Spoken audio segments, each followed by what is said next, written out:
श्रीमद् भागवत गीता में भगवान श्री कृष्ण के उपदेशों का वर्णन है। भगवान श्री कृष्ण ने अर्जुन के माध्यम से संसार को गीता का उपदेश दिया था। कृष्ण ने अर्जुन को गीता का पाठ तब पढ़ाया था जब उनके कदम महाभारत युद्ध की भूमि में डगमगाने लगे थे। श्री कृष्ण के उपदेशों को सुनकर अर्जुन अपने लक्ष्य को पूरा करने की ओर अग्रसर हुए। कहा जाता है गीता में जीवन की हर एक परेशानी का हल मिल जाता है। गीता में कही गई श्री कृष्ण की बातें आज भी जीवन में आगे बढ़ते रहने की प्रेरणा देती हैं। ऐसे में किसी भी परेशानी का हल पाने और जीवन में सफलता पाने के लिए गीता का अनुसरण करना चाहिए। तो आरंभ करते हैं गीता का प्रथम अध्याय।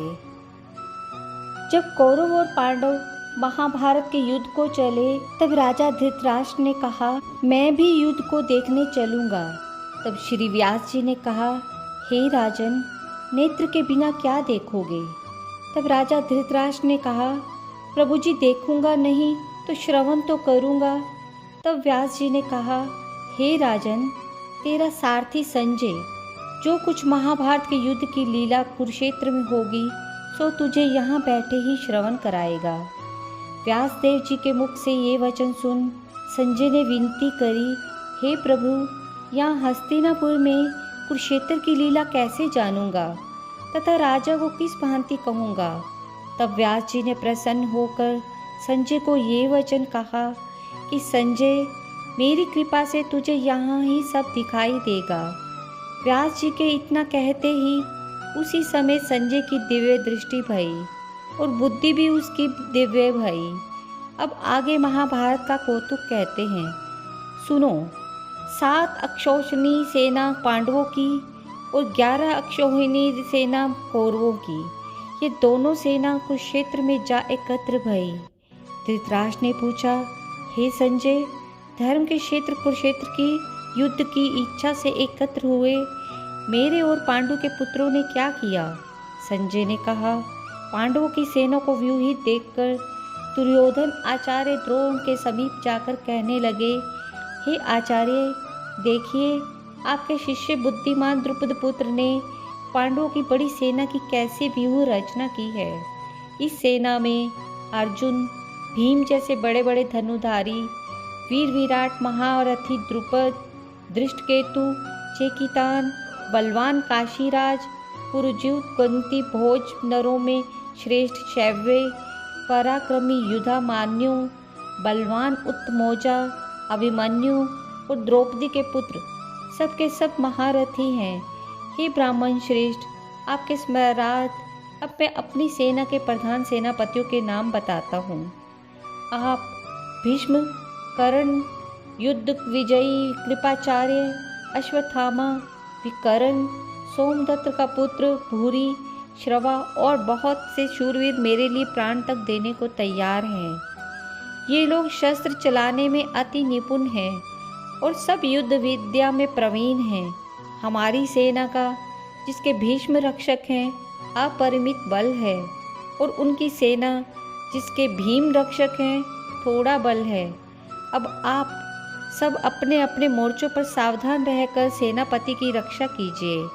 भीष्म पितामह ने दुर्योधन को प्रसन्न करते हुए और ऊंचे स्वर में गरजते हुए शंख बजाया।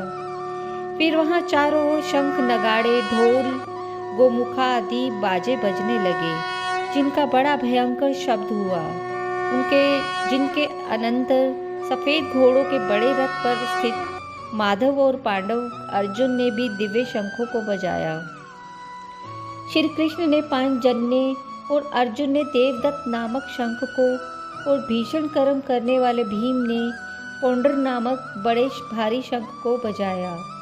कुंती पुत्र राजा युधिष्ठिर ने अनंत विजय, नकुल ने सुघोष और सहदेव ने मणि पुष्पक और धनुर्धर काशीराज शिखंडी, धृष्टद्युम्न, विराट, अपराजित सात्यकी, राजा द्रुपद और द्रौपदी के 5 पुत्रों और महाबाहु अभिमन्यु, इन सब वीरों ने अपने अपने शंखों को बजाया। इन शब्दों के भारी शब्द से आकाश और पृथ्वी गूंज उठे। धृतराष्ट्र के पुत्रों के खाते कांप उठे। हे राजन, अर्जुन ने कौरवों को युद्ध के लिए प्रस्तुत देखकर धनुष उठाकर श्री कृष्ण से कहा, हे अच्युत, मेरा रथ दोनों सेनाओं के बीच में खड़ा कर दीजिए, जिससे मैं युद्ध करने वालों को देख लूं कि इस युद्ध भूमि में मुझे किन किन के साथ युद्ध करना चाहिए।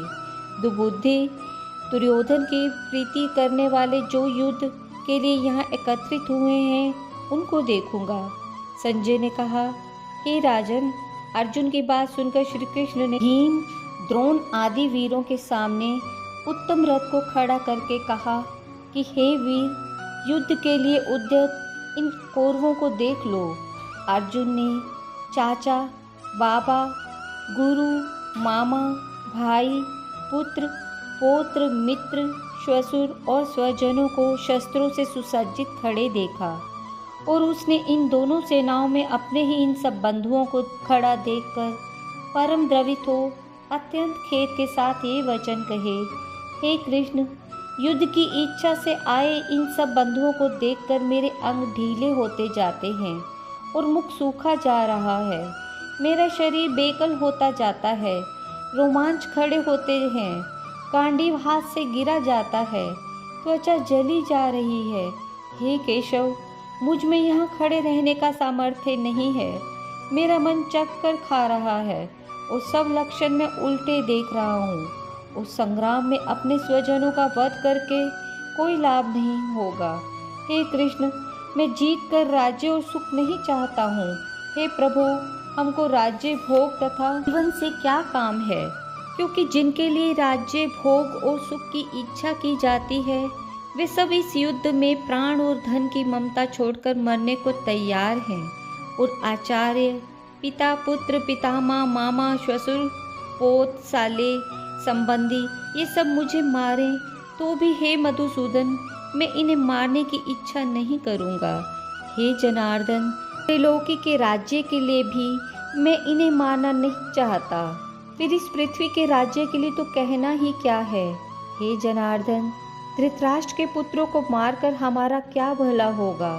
इन आताताइयों का वध करने से पाप होगा, इसलिए हमें धृतराष्ट्र के पुत्रों को मारना अनुचित है। हे माधव, स्वजनों को मारकर हम सुखी हो सकते हैं? ये सब लोभ के वशीभूत हैं और कुल के नाश करने तथा मित्र द्रोह करने में पाप को नहीं देखते। कुल नाश के दोष को जानते हुए भी हमको इस पातक से दूर रहना चाहिए। कुल का नाश होने से कुल के प्राचीन धर्म नष्ट हो जाते हैं, फिर धर्म नाश होने से कुल में पाप बढ़ता है। हे कृष्ण, पाप से कुल की स्त्रियां व्याभिचारिणी होती हैं, जिनसे वर्ण शंकर संतान उत्पन्न होती है। वे वर्ण शंकर जिन पुरुषों ने कुल को नष्ट किया है, उनके तथा उस कुल को नरक में पहुंचाते हैं, क्योंकि श्राद्ध तर्पणादि बंद हो जाते हैं। वर्ण शंकर बनाने वाले पुरुषों से कुल ध्वंसकों के जाति, धर्म और कुल धर्म निरंतर नाश होते हैं। हे जनार्दन, मैंने सुना है कि कुल धर्म नष्ट होने से निश्चय नरकवास करना होता है। हाय, हम बड़ा पातक करने को तैयार हैं, जो राज्य सुख के लोभ से स्वजनों को मारने की कोशिश कर रहे हैं। शस्त्रों को धारण किए हुए धृतराष्ट्र पुत्र यदि मुझे शस्त्र रहित और उपायहीन को रणभूमि में वध भी कर डालें तो मेरा बहुत कल्याण हो। संजय ने कहा, हे राजन, यह कहकर अत्यंत दुखित होकर अर्जुन ने उसी समय धनुष बाण फेंक दिया और रथ के पिछले भाग में जा बैठा। राधे राधे। प्रथम अध्याय की समाप्ति।